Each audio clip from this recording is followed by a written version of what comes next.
Hello everybody, Eric again. Like and subscribe. Here we go. Let's talk about Thomas A. Hendricks.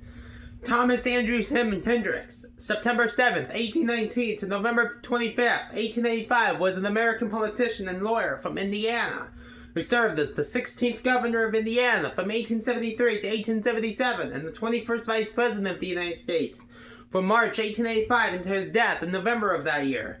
Hendricks represented Indiana in the U.S. House of Representatives 1851 to 1855 and the U.S. Senate 1863 to 1869. He also represented Shelby County, Indiana in the Indiana General Assembly 1848 to 1850 and as a delegate to the 1851 Indiana Constitutional Convention. In addition, Hendricks served as Commissioner of the United States General Land Office 1855 to 1859. Hendricks, a popular member of the Democratic Party, was a fiscal conservative. He defended the Democratic position in the U.S. Senate during the American Civil War and Reconstruction era, and voted against the 13th, 14th, and 15th Amendments to the U.S. Constitution. He also opposed radical Reconstruction and President Andrew Johnson's removal from office following Johnson's impeachment in the U.S. House.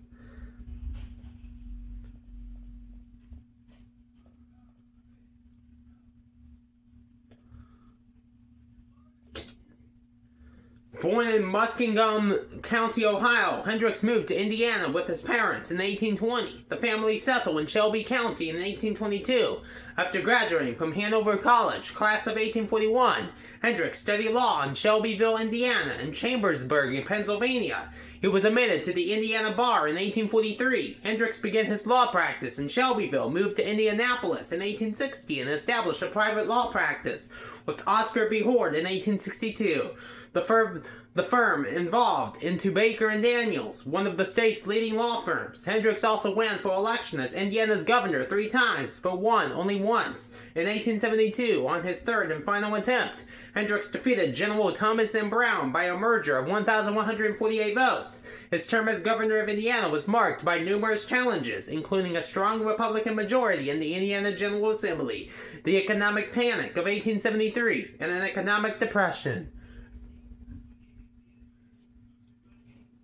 One of Hendricks' lasting legacies during his tenure as governor was initiating discussions to fund construction of the present-day Indiana State House, which was completed after he left office. A memorial to Hendricks was installed on the southeast corner of its grounds in 1890.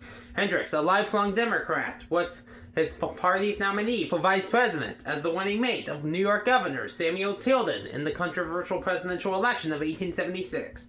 Although they won the popular vote, Tilden and Hendricks lost the election by 1 vote in the Electoral College to the Republican Party's presidential nominee, Rutherford B. Hayes, and his vice presidential running mate, William A. Wheeler.